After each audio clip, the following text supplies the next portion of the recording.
For plebs, by plebs, dropping the Bitcoin-only signal.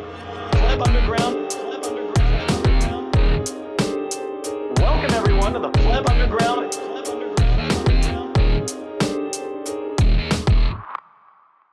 Pleb Underground, episode stacking, 86 weekly shows, we're never slacking, pleb only sponsors, no corporate backing, uncensored words, linguistic hacking. Money don't grow on trees, but we take it from Merkle. Fuck your fiat coins, USDT and Circle. Even with liquid, I'd advise don't imbibe. Tell me new ideas, pitch, don't kill my vibe. Sometimes you need a fiat loan. Smash buy more corn that you truly own. Bitcoin mining anarchistic, like the phone for the rock. To get paid in full, you need to own the whole block. They mastering Bitcoin, the mass, steering Bitcoin, plus where they congregate. Script restoration, time to make it great. Minds think alike, same shared state, can't ossify now, need to iterate. Head that's full, put her to the test. Hair that's long, needs a pull request. In the back, getting topped off, living life on top, doff my hat, passes by, stack that. Take classes by, the girl in the dress, she answers why. But you don't know how many chances, try. Just let me cook, I let each pump bake, not live, but I drop the rhyme in one take. Fiat World, Matrix, got you in a funk, treacherous friend, like Cypher, punk. Michael's got potential, difference in volts. We're back this week to talk D's nuts and bolts. Straight fire, Walton. Absolute fire. Love the way that you ended it. Guys, in case you don't know who is joining us this week on the Pleb Underground, we've got fellow Bitcoiner and coder. We've got Michael, who is the creator of Boltz Exchange. Michael, man, it's absolutely awesome to have you on the show. Thank you so much for joining us. Hi, thank you so much for having me. Very cool. You're going to teach us all about Boltz Exchange. I think that the plebs are going to want to know about this. And yeah, let's get into it. We are going to move it on over to the numbers. Yeah, the numbers brought to you by Time Chain Stats and Time Chain Calendar. What do they look like this week, Phil? At the time of this recording, the block height is 842,884. The Bitcoin Fiat Exchange, 60,435. Huh. Let's see here. The Moscow time. Moscow time is 1654. I feel like Ant did a reset here on the chart because I'm not seeing our total lightning capacity. Anyways, fastest fee 21 sats per VByte. Those are the uneventful numbers. Those are the uneventful numbers right now. So have the shitcoiners run out of money because those fees dropped, huh? Yeah. They kind of went back. What was it yesterday night? 13 sats per VByte. Something like that. Like the rune craze is pretty much over by now. That was quick. That was real quick. You know what? I'm not sure entirely that it's over though. You know, like I feel like that was like the first burst and it kind of just fizzled, right? Like it was like, oh, this is a grift. But I still think that there's going to be more people trying because if I'm not mistaken, there's this other thing called stamps that's also coming. I'm pretty sure I heard about this. That's been around longer though, Phil. I think. It has it? Okay, I thought it didn't come out yet. To build on your point here, like and so I've heard this argument made that runes and I guess maybe to some degree as well ordinals creates like a cyclical buying pressure for block space. Because these idiots want the first sat in a particular epoch or some particular time period, it means that on those certain days there's going to be additional competition for block space. But if you're not one of those tards, then you can know to put your transactions through an off-peak time, right? Like when there isn't some special block height. So I don't know. I'm starting to think of this as a good thing. Maybe I'm retarded, but I think I'm starting to think, hey, this is good. This is good for miners. And it kind of comes and goes. Like the rest of the time, you can just whatever. Yeah, like it's cyclical in a way that like you have these rare satoshis at the start of epochs. Also cyclical in a way that they keep coming back. first with ordinals, BSC20 waves, not a first rune wave. There's going to be some new rune stuff unlocked at certain block heights, whatever. And in the end, yeah, it's demand for block space and good for miners. And we've seen, I think, the first downwards difficulty adjustment in forever, like yesterday. So a little bit more revenue for miners can't be a bad thing. I see this as always just a nothing burger. Just when I look back at the previous cycles, right? We look at Counterparty, we look at BitDNS, we look at these previous situations, and I feel like when those things happened, I wasn't there for Counterparty. So, this was one of those things where I had read it as a piece of history.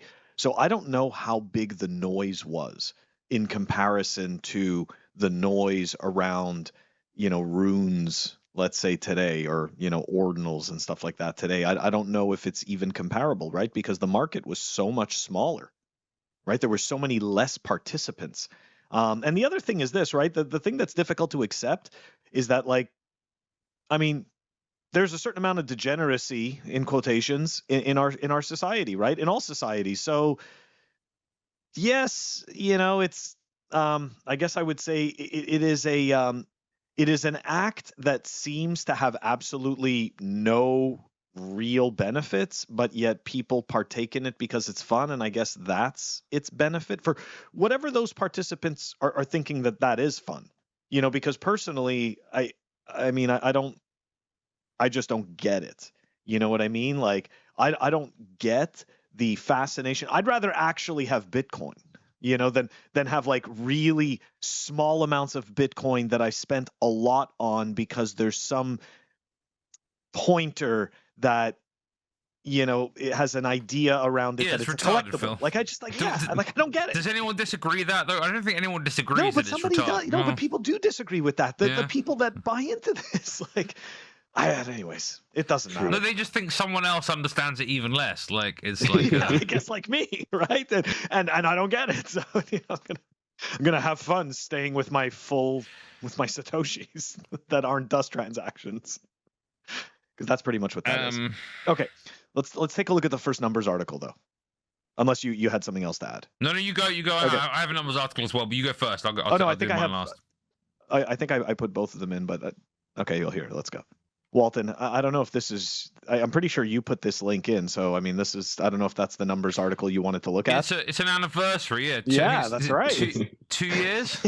2 years since Do Kwon was deploying more capital. To be fair, right? The only other person I know besides Do Kwon that can sync a market, right, is SBF and Barry Silbert. So he's in a very elite club, right? Come on, that's a pretty elite club. True. It was a crazy time. I remember like when I read the tweet 2 years ago, and afterwards everything just went downhill and it was over in like a week's time. And this was the beginning of the end. It feels like a long time ago, and it also like doesn't. It's weird. It is weird. It feels very, very recent. That was very much like then it went real bear market. But like, are we back in a bull market now? What do you think? I mean, I definitely think we're back in we're starting a bull market again, but I think part of the reason why this feels so recent is because the bank that took over all the assets from these different institutions just also was shut down. Okay. And that happened last week. So the ripple effects, no pun intended, right? These effects are still being felt in the market 2 years later. The potato is still being passed around. I mean, it's pretty messed up. That is pretty messed up. Like, this is how they contained it, essentially just bankrupt entities giving, essentially being absorbed by other entities that are going bankrupt too, but just going bankrupt slower, which is, anyways, or I should say insolvent slower, maybe not necessarily bankrupt, but whatever, different wording. All right, moving on to the next article. I thought that this one was pretty interesting. So it's original post from Dick Whitman here. So best way to explain how much $1 trillion is to the average person. And we're not going to go through the whole thread. It was really about this, but look, it was a specific tweet from Italian Satoshi. In terms of time, if you had spent $1 million a day every day since the birth of Christ, you still wouldn't have spent $750 billion. And the reason why I bring that up is because we kind of have this bias, right, with numbers where we just don't understand the real gravity of what these monumental numbers mean, right? Like when we're looking at the US debt, right, $33 trillion, right? Like how much is that? Like look at that explanation, right? $1 million a day since the birth of Christ, and you still wouldn't reach $1 trillion. So you know what? I think that these numbers, right, they don't mean anything to us directly, but I think in the grand scheme of things, unfortunately, once the law of big numbers kicks in, that's when we really feel the effects. And at that point, it's way too late. It's way too late. So do you think we're actually getting to that point? I mean, this is a conversation that happens all the time, right? Like, how much longer can governments continue to kick the can down the road? How many trillions of dollars, how many of these impossible numbers can we go through before people just say, this doesn't make any sense? In the Western world, I don't know. It's just like we always talk about the US debt and like these unvisualizable, these numbers that you don't even have a context for because they're so immensely huge. But like I think the can be kicked down the road for quite a while. I mean, look at Japan. Japan has these insanely stupid monetary policies since decades, and they're still getting somehow away with it with interventions on a weekly basis, but still they manage to hang on, and they are the farthest down the road when it comes to the Western nations, and they still manage to make it work one way or another. So just because the number is huge doesn't mean it's over just yet. So that's a good point. Oh, go ahead, Walton. You're waiting for the interest to exceed tax revenues. Like that's when they're really like insolvent, right? I don't think that's going to happen like just yet. Like, but I do. But I don't have the chart to hand. But if you look at the annual interest payment on U.S. government debt was in the like, I don't know, it was like 100 billion. Yeah. Like 20 years ago or something, like it was, and then it's just now it's like $1 trillion, like, and that's just the annual interest payment. At some point that number will exceed takings from tax. At that point you have the like more debt, more interest on debt than the money that's coming in. You then literally that's when it really breaks. But weirdly is actually the current biggest buyer of U.S. debt is the U.S. government themselves. I don't think anybody else wants it anymore. You know, but it's kind of strange, right? We say things like that, but at the same time, if you speak to locals of like impoverished nations, they'd be happy to take the U.S. dollars.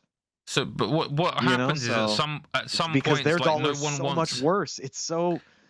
At some point, no one wants the U.S. debt, and so what happens is the government introduced like what they call it, like a liquidity program. The idea is that by creating artificial buyers of the government debt, it shows that there is a market for this debt, and then other people. It's basically NFTs. Like it's shitcoins, right? It's like you pump in artificial liquidity, so it seems like there's a activity taking place and that people really want this thing, and then other people buy it, and then you remove that liquidity. It's literally like it's shitcoins. It's It is. Yeah. Shitcoiners essentially just copied the treasuries market. I mean, that's pretty quite much the what statement. It is. Going back to the expense of like interest payments, the one thing that's also to consider is that we have the highest interest rates right now in decades. Which is like what's in the US, like 5%? It was higher in the 70s and 80s, right? There were Yeah, like, the 80s our was the parents peak. paid like Yeah, the 80s was the 15%, peak. 17% on mortgages in the 70s and 80s, like or maybe not parents, whatever. But people were paying that. But there was no big debt at the time, right? There was like 15% on $1 million doesn't matter. 15% on trillions is a whatever Yes, it that is. Like kills it's you. a different situation, right? And so their purchasing power wasn't completely destroyed yet. They still had better, we still had better purchasing power in the 70s and 80s. there was still more outsourcing that could be done. Yes. There was more globalization. And so what happened was globalization was used to offset inflation. And so you had commodities just being flat for a long time while people were making slightly more money. And now commodities are probably outpacing wage appreciation. Yeah. Well, look, guys, let us know what you think. How long? But it's not all doom and gloom, though, Phil. It's No, not all it's doom not all and gloom doom and gloom. because although I can't share my screen. Hey, can you like switch the child lock off the Windows, please, Phil? There, that's it. The child lock so, is off. And so it's not all doom and gloom. One more number. Oh, and okay. The number Cool, is 1. 1. So we had one news desk at Bitcoin Plus number 6, Austin edition, which is where we met Michael and bullied him into coming onto the show. This was a clip shared, of course, without any acknowledgement by some shitcoiner who said, "What's even happening at Bitcoin conferences? CAT, the Great Script Restoration Project. Did I just miss the great Bitcoin conference of our time? A pivotal moment for Bitcoin developer culture seems to have happened. This is the most bullish I've been. I don't know. I'm peak bullish. There is a chance for Bitcoin. It's not over. We can do this." Okay, so lots of. But what was said here? This was towards the end of the conference. Agreed upon. To me, it seems like 2 years ago, the community was sort of against CTV. 3 months ago, I felt like the community was for CTV but against CAT, and now it feels like the community is for CAT. Would you guys agree with that sort of? Wait. Pause this. So, was this the number one conference of the past few years, Michael? Is this question for you? And if so, is it because of the kind of unification of developers into the next step for Bitcoin?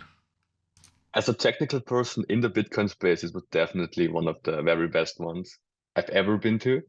And like just the sheer quality of discussions going on, it was off the charts. I loved it. I just want to point out that clip was kind of taken out of context. So, I mean, anyways, I would have appreciated if he would have acknowledged us, but that's okay. We can't expect miracles. I know, right? I like it, but yeah. Baby steps. The point is like it's. I mean, Dan Held works for them as well, so like he's just following Dan Held's playbook there. He was there that night. He popped into the bar. Apparently, I missed him, but thanks for lunch, Dan. His face got smaller. Couldn't. Yeah. What was the point? Right. The point was that I put together a little panel at the end of this. Here we had a Shinobi, Reardon, and I hoped to get Reendal. Oh no, I couldn't left got already. him, and so I called Rob because I needed insurance, right? That's right. Yeah. Good times. All right, guys. Good times. Yeah, this is going to wrap up the numbers, and we're going to move it on over to the Fireside Chat. The Fireside Chat is brought to you by BTC Pins. Check them out at btcpins.com. Use the code PlebUnderground for 5% off awesome pins. Boom. Phil's pin collection. That's right. 5% off at btcpins.com using the code PlebUnderground. Welcome back, everyone. Fireside Chat. As you guys know, we've got Michael from Boltz Exchange, and that's right, we met him at Bitcoin plus plus. I didn't really get to speak to him too much, but Walton got to harass him and get him to come on the show. So Michael, you decided to make something called Boltz Exchange. So let's start Can we off. back up a minute? Like this, Oh, really? yeah, because Okay. not enough hype, Phil. Look, Not enough hype? this kid, Okay. like Fair enough, this fair enough. kid's kind of smart, right? Like, so apparently he's in his early 20s and he built Boltz like a Why are few you years doxing ago. him? So like, no, I'm keeping He's it vague here, but like, ultra-doxing me. but kind of right. Like this guy built Boltz as a teenager. Yeah. What?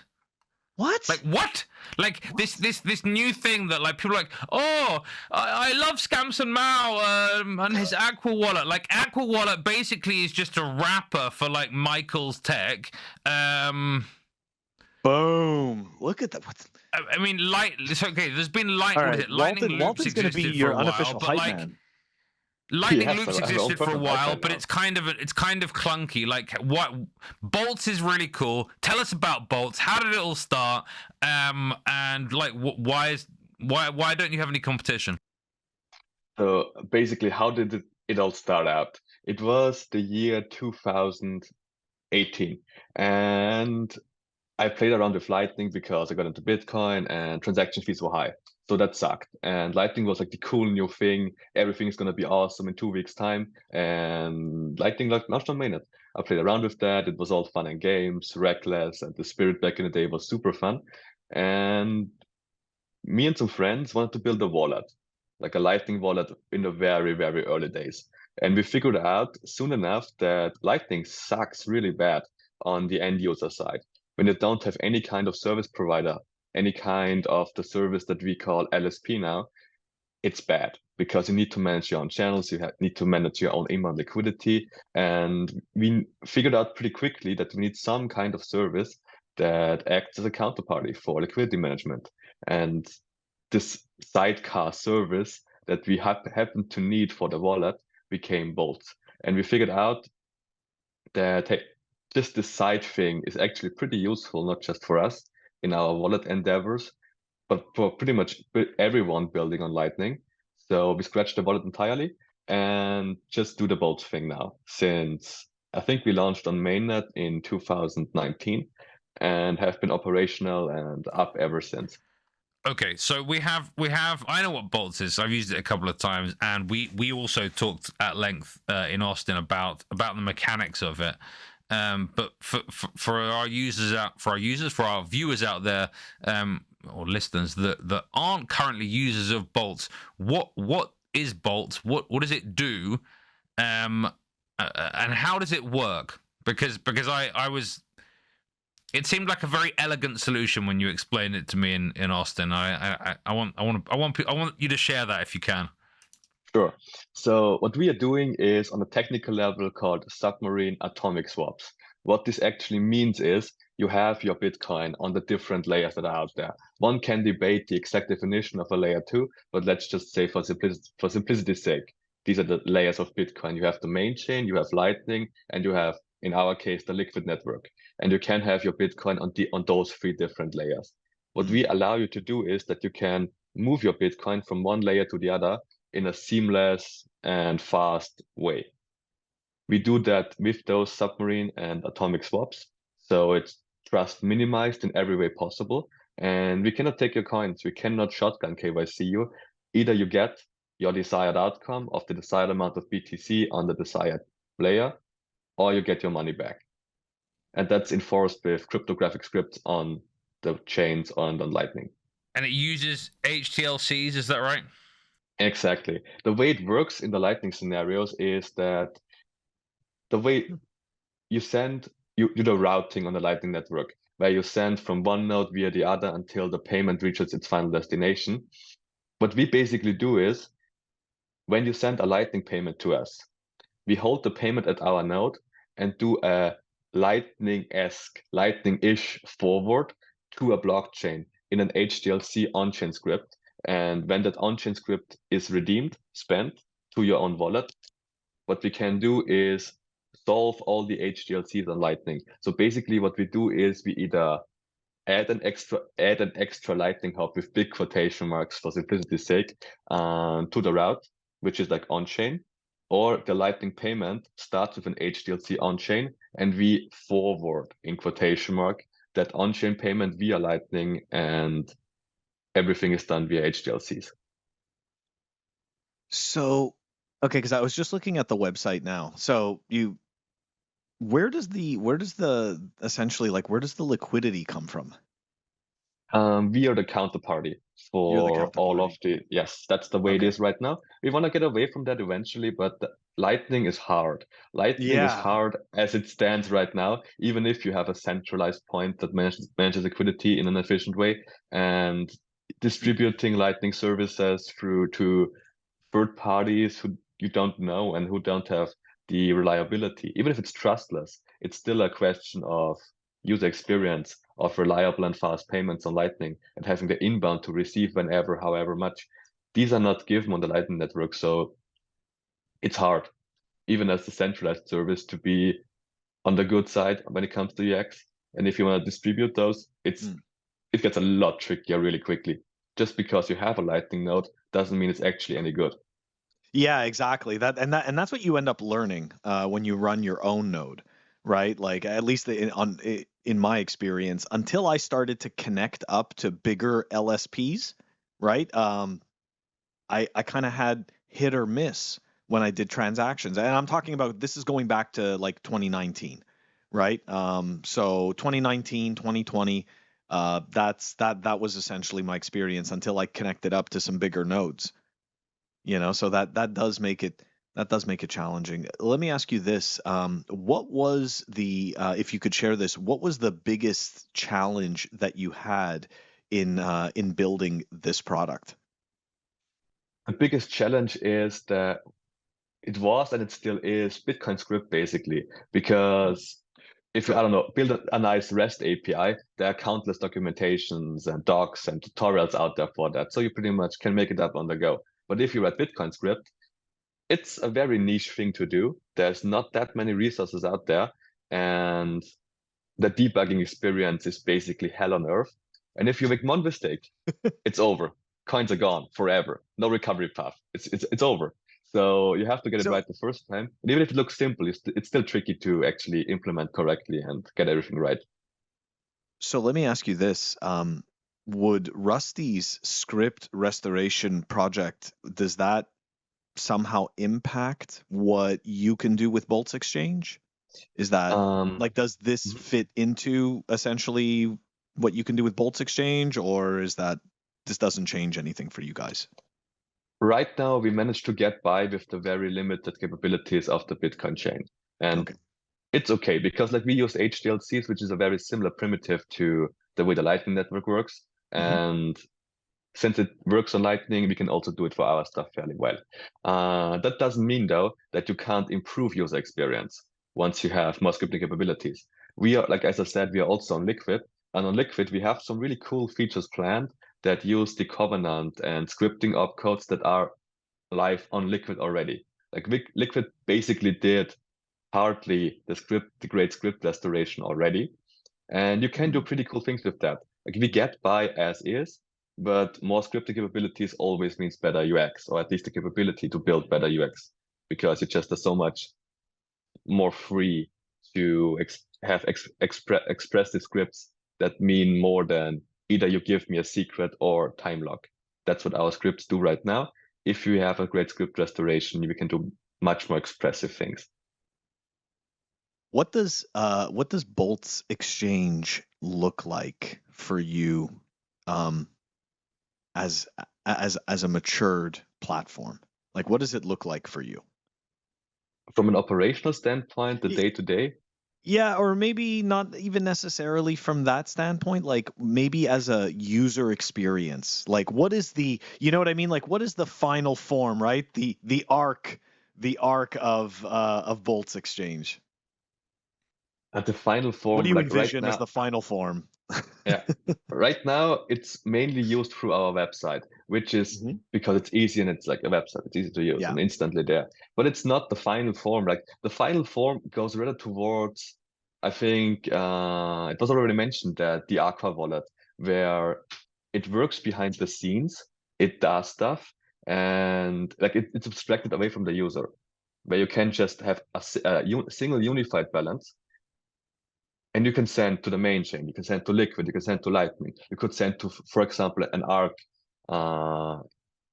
layer 2 in the future. And it just works. You don't have to worry about, I have this much coin on Lightning, can I pay this invoice, or do I have to fall back to on-chain? Like you just have the unified balance, and it does whatever is cheapest and best for you in the background.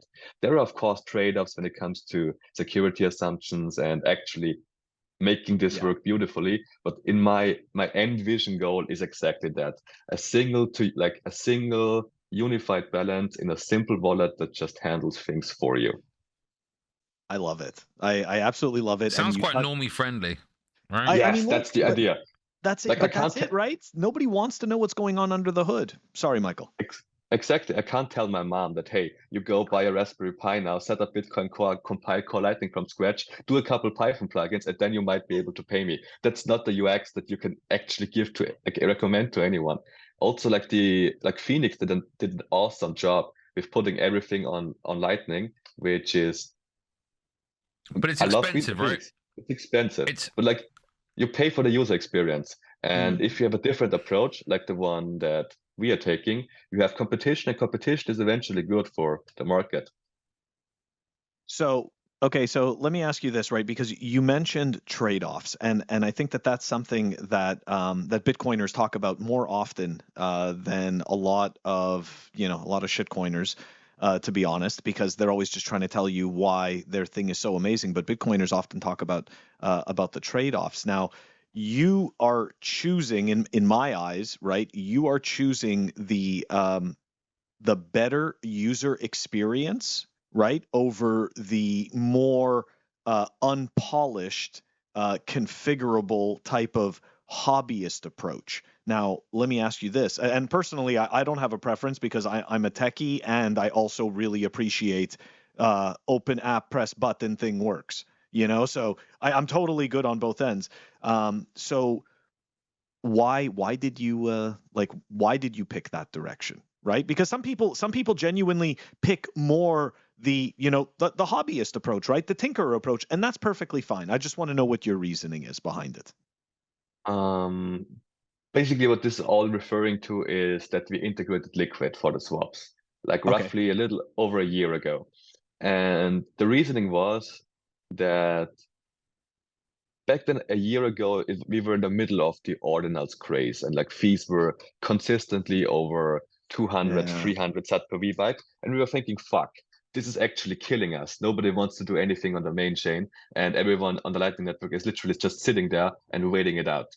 So it's really bad for us as a business, and like, I hate to see it. So what do we do? And what we did is basically pull the trigger on the Liquid integration, because it has its trade-offs. But when the main chain is so expensive, what we learned is that people are willing to make trade-offs. It's just important that they are aware of what is actually going on and what it is they are using. But I think that having the optionality of, I can use this Liquid thing and pay a cent, I can use the main chain and pay $50. Is it worth it to me? I can't answer that for you, but what I'm doing is I give you the option that you can make the decision and don't have only the main chain as an option. Yeah, I think that that's very well said. And to your point, right? There are people where the transaction that they are making is important enough to them, or they believe it has such urgency that the fee justifies, right? The fee is justified. And that's perfectly fine. And to your point, right? Like essentially the person should have that optionality to be able to go and pay a lower fee. Granted, there will be a trade-off for that. And I think that that's what's important, to your point, right? It's what people are aware of. Yes, I'm paying this lower fee. This is the trade-off. Mm-hmm.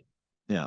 And what we see lots of people do is, what they end up doing is they go from Lightning to Liquid a couple times and like add up quite the stack on Liquid, and then do one gigantic batch pack out to the main chain.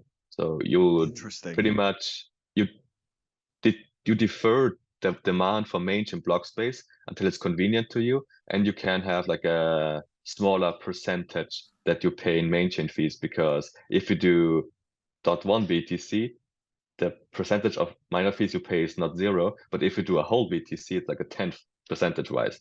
So the $5 don't hurt, the $50 don't hurt as much. It's a way to defer demand that you have for the main chain. I still don't understand why anyone needs to use Liquid, to be honest. Like to me, I quite like withdrawing from exchanges using Lightning, and then when I feel like I've got too much on Lightning, then I can do what used to be called a loop out right after Lightning loop. I don't know what you call it now, a Boltz out, like where I've got slightly more funds on my Lightning node than I'd want, rather than closing a channel and then sending a UTXO to cold storage. I can just pay a Lightning invoice from my Lightning node, and Boltz will send a UTXO to my cold storage. Like, why? Where does Liquid come into it? Like, genuinely, I maybe I'm missing something. I'm sure. For that use case, the idea what we see people use it for is, instead of going to the main chain every time when you receive something on Lightning, your channels are full, you go to the main chain. Instead of doing that, what people do is they go to Liquid and have the UTXO on Liquid. They do that, I don't know, 10, 20, 50 times. And when you have a huge stack on Liquid, you do one gigantic transaction to the main chain. That prevents you from having small UTXOs, which you have to consolidate eventually. And like, what's the rule of thumb now? Everything under $1 million will be economically unfeasible to spend in the future. And to prevent that, plus to prevent you from paying main chain fees every single time. Lightning haters. It's for Lightning haters. It's like, not Lightning haters. It's like a way to avoid paying main chain fees at inconvenient times. But I didn't pay any main chain fees, is my point. Yeah, of course you did. No, I didn't. I received some on-chain funds.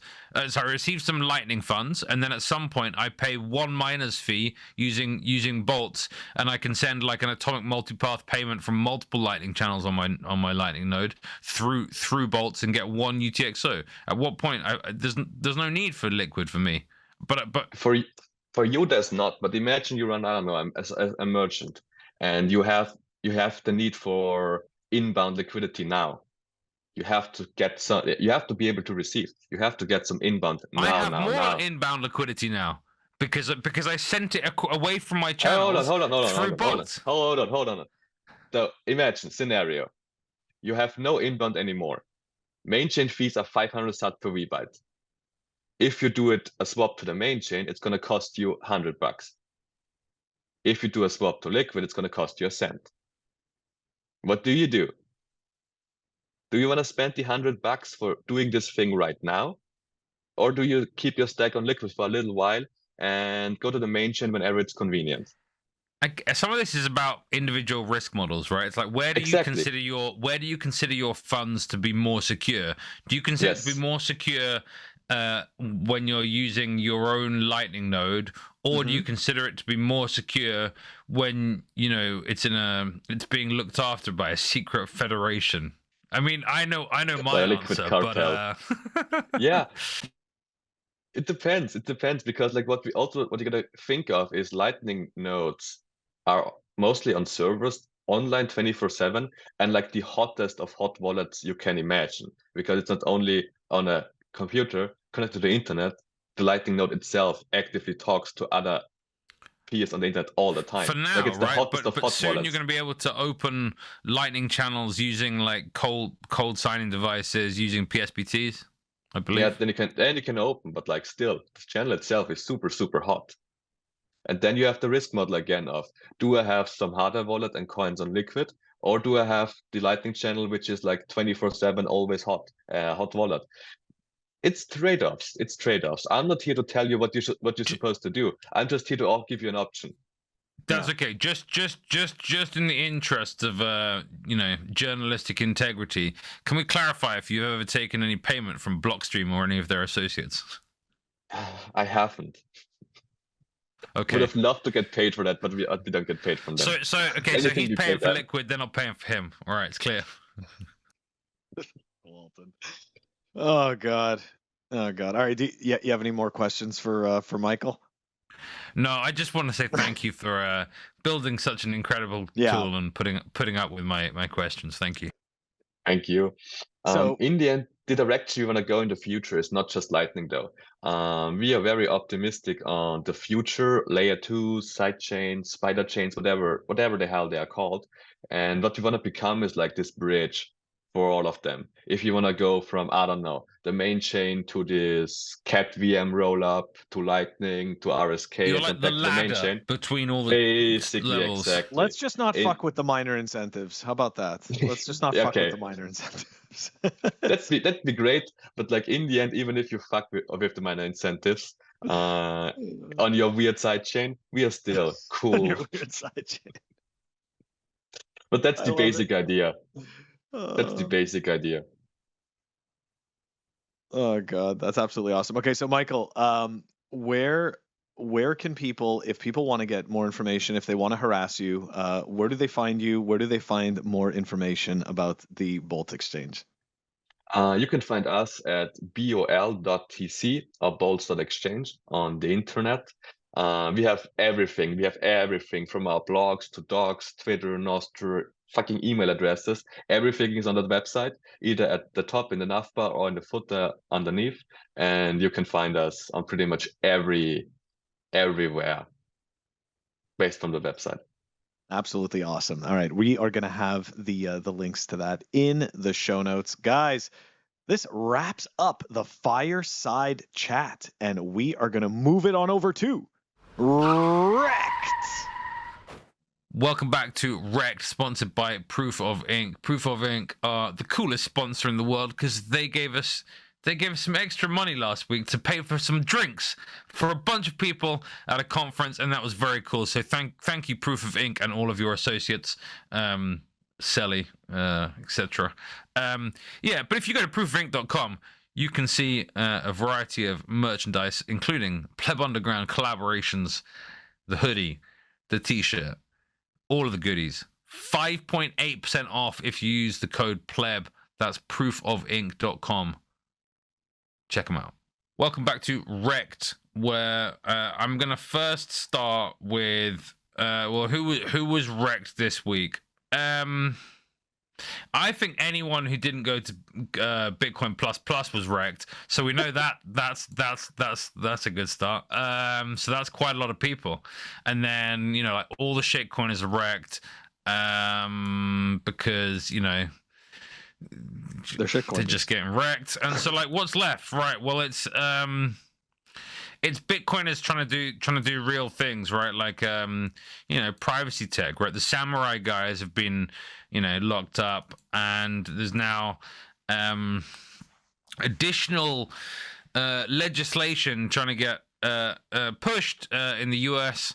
The Blockchain Integrity Act to temporarily prohibit financial institutions from transacting with funds that have gone through digital asset mixers.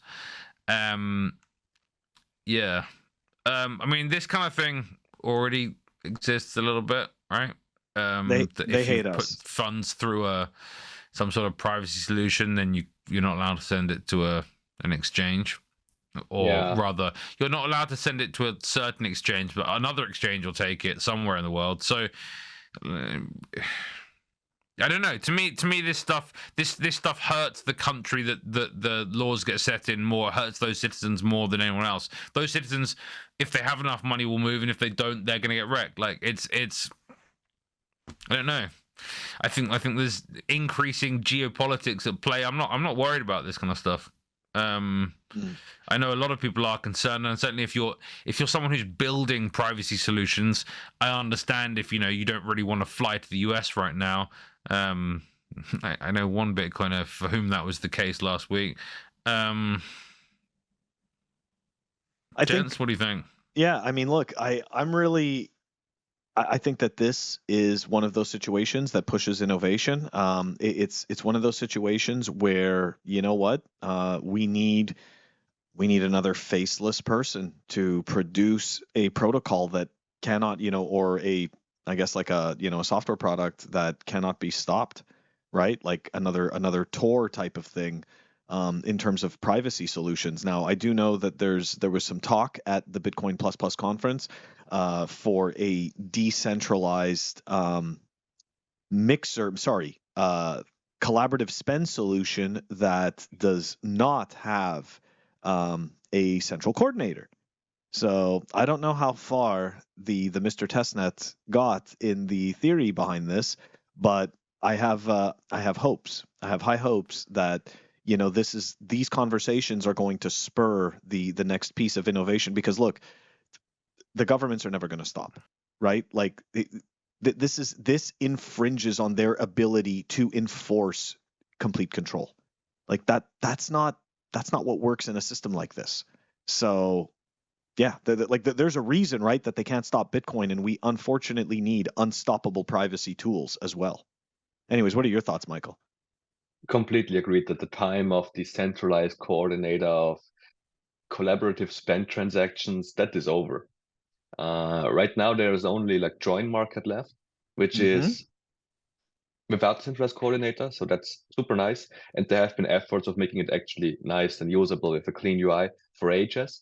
That is going to get quite a bit of traction, I think. And also the super testnet MSB thing that does the coordination via Nostr is also a super interesting concept. Like, I don't think wasn't there something called Joinster built like maybe 6 months ago or something? I swear, like I can't think what his name is. It's like 144000 bytes or something like that. I can't think what the guy's name. But it's like, I'm pretty sure he did some sort of Nostr based coin join thing not a while ago. And there's PayJoin as well, right? Dan Gould's thing. But it just, I don't know. It seems like it's quite fragmented right now.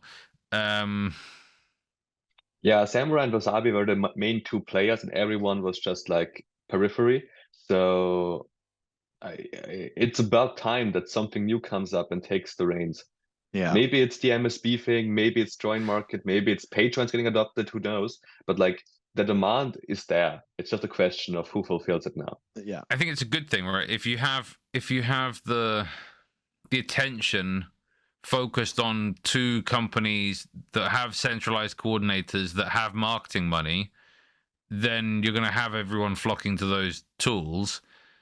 And if you now don't have either of those companies pushing their marketing, then people are actually going to start looking for alternatives, which already exist but can't get marketed because there's no money to fund them because they're not a centralized coordinator, right? Yes. It's like any sort of free and open source software. who's paying for the marketing? There isn't anyone. Not just the marketing, but like also the user experience for like the wallet that has a nice UI that is easy to use and just works. All of those things, those were like severely underfunded. The development as well, right? The development of FOSS, it's the same thing. And the HRF did some nice grants for join market, and they're actually nice, usable user interfaces now for those. There is the jam for join market, and it's actually nice to use.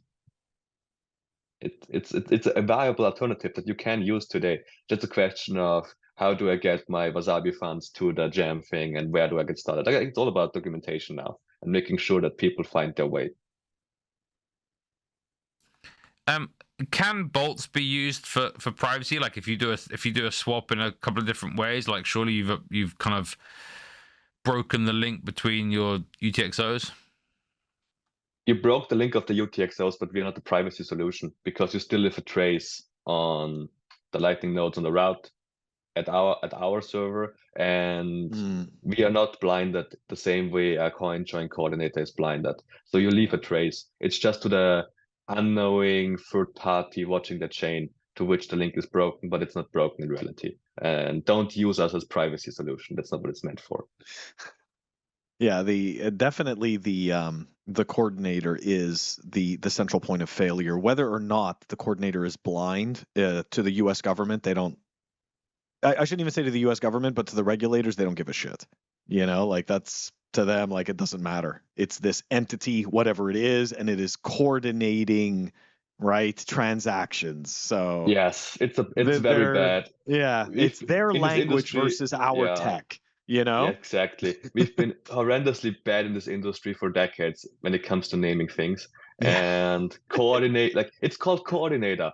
Of course, it coordinates stuff, just not the way that the law defines coordination. Just a bad naming coincidence. Oh, that's brutal. That's brutal. All right, Walton, we got anything else for REKT, or we moving on to the Hopium? One more brief thing, and it's just to share, because it's probably not the obvious one. So, this, I think, since this tweet, Brains have found a block, but they hadn't found a block in about 500 blocks or something. I think, well, let me find what they actually got up to. 569 third longs. Oh, sorry, no, 500. I think. Well, let me find this. Apologies. 552 blocks. After 552 blocks, they found a block, having not found one. Now, apparently during that time, they should have mined more like 10. Now, who's REKT? People think, oh, it's is it the miners that are contributing their hash to Brains mining? Is it Brains mining? Is there something funny going on? But I say no. I say the people who are REKT, the people who don't understand that probability is probability, and so there will be natural variation. Just because you have a particular cut of the hash rate does not mean that you should win. In a particular period of time. Yeah, exactly. Over long enough time frame, it normalizes itself. But like these short-term periods, it's like there's even a term for it. It's called pool's luck. How lucky is the pool when it comes to picking nonsense? Yeah, it varies.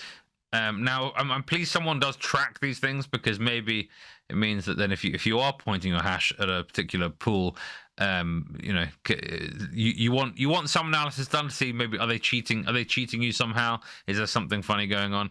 But I think probability is probability, and yeah, if you don't understand a little bit of this, then you will be the one that is REKT, and that wraps up for REKT.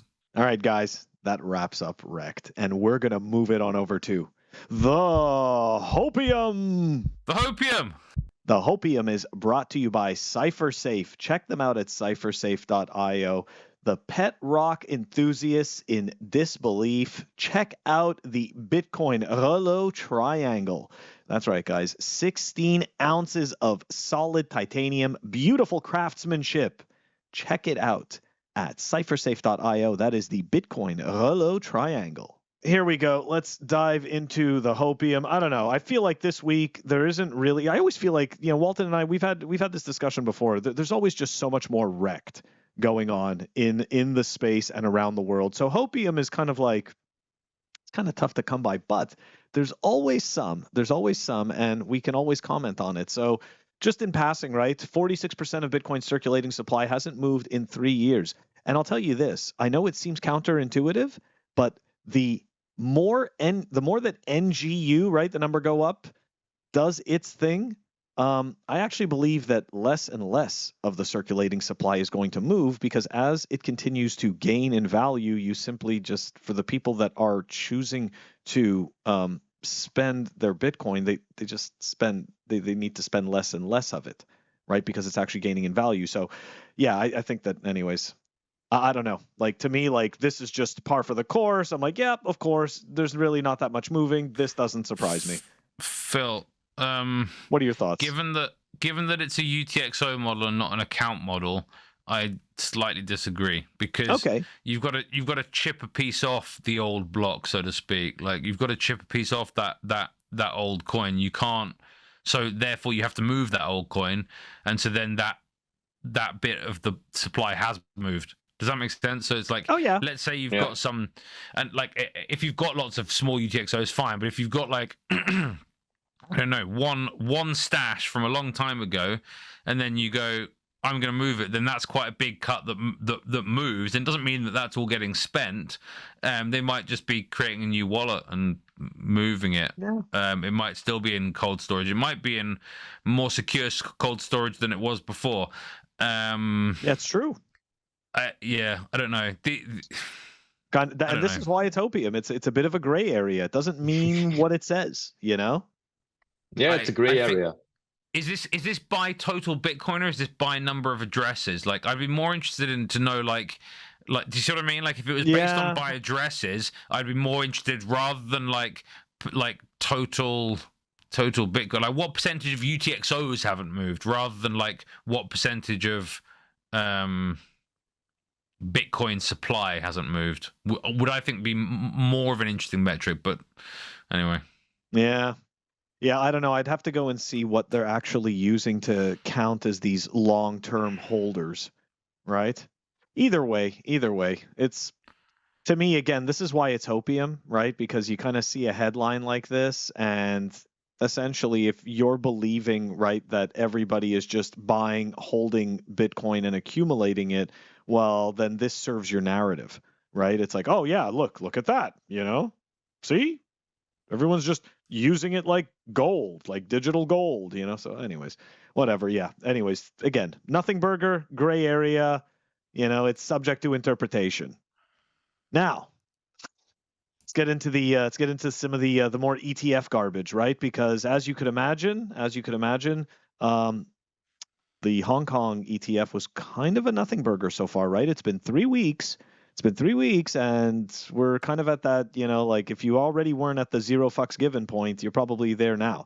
So is China the next step for Bitcoin and Ethereum ETFs? So, right, Hong Kong ETFs failed to perform as expected, but it is claimed that there is potential for companies to enter China through ETFs. Harvest Global Investments, a leading Chinese fund house and Hong Kong's first spot ETF issuer, has set its sights on mainland China. So look at that. Harvest CEO Han Tongli announced that his company plans to offer direct access to Bitcoin and Ethereum products to investors in China through its ETF Connect program. So that if the market conditions are suitable, they will apply for BTC and ETH ETFs to be included in the Connect program within 2 years.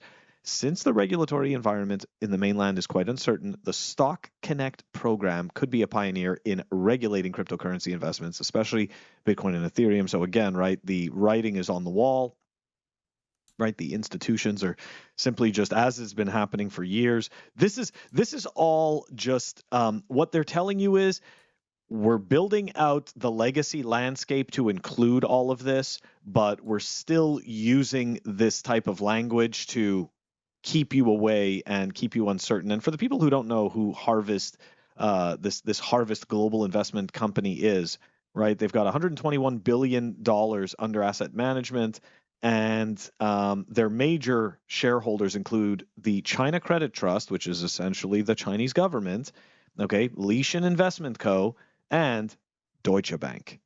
So, all right, the reason why this is Hopium is quite simple. Hong Kong was just a giant nothing burger. It was a much smaller market that was touted that it was going to be just huge. Okay, and the analyst numbers that they were looking for, it didn't even come close. The analysts were expecting like $300 million in like the first day of volume or something like that, or the first week of volume. I don't remember what the metric was, but it was nonsense. Okay, it was complete nonsense. They didn't even get half of that. Now, the other point of it is this. It takes a certain amount of time to move money.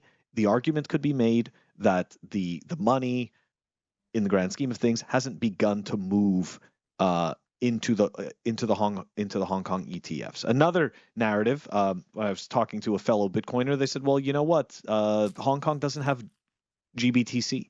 They don't have Grayscale." I guess that's a good point, but I also don't know how much access they have to Grayscale's possible Bitcoin, right? Like, I don't really know, so I'm not sure how much I can 100%, buy that. But the other piece is this, is that quite possibly, mainland China might be a bigger market than Hong Kong. I don't know. Either way, though, I just think I just think that the ETF news has kind of run its course, and at this point, it's like it's kind of like the velocity of money, right? The more you print, the less it does. So like now at this point, we've announced the third set of ETFs, like nobody gives a shit. Yeah. It's okay, yeah, so good. Have them go to market. We don't care. I've got a different take on this, Phil, which is that it's a cultural one. The Chinese like to gamble. And so, like a Bitcoin ETF's kind of fucking boring for them. Like there are a bunch of Chinese crypto whales, and I think the majority of them aren't based there, right? They've gone elsewhere. They've gone to Dubai. They've gone to Singapore. They've gone to the US. They've gone to countries where they can buy, some sort of state protection in exchange for other bullshit. I can appreciate that. I think it's just not something. I wouldn't be surprised if the ETH ETF does better in Hong Kong than in the Bitcoin one. They love shit coins. Right, basically.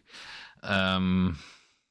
Michael, I personally think David Bailey's over there right now. They're doing the shitcoin Asia, and the reason they're there is not for the ETFs. It's for the runes and all this sort of stuff, right? Like, hey, how much are the Chinese going to pay to get transactions in block 888888? They're going to pay a shit fucking load of Bitcoin. Is like the number 8 is the super lucky in Chinese, it's right? True. Block 68 is gonna stack some fees. I don't know. Sadly, we'll find out. Sadly, Michael, what are your thoughts? I mean, look, you're coming at it from the dev point of view. I mean, do you even care about any of this financial side of things, like the ETFs and all this? Like the US ETF launch was like this huge event, marketing wise, also info wise. But by now it's a nothing burger. Nobody cares anymore. Hong Kong did underwhelm, and also we've had ETPs, they are called, for Bitcoin in Europe for years, and nobody cared about that. It was just like the GBTC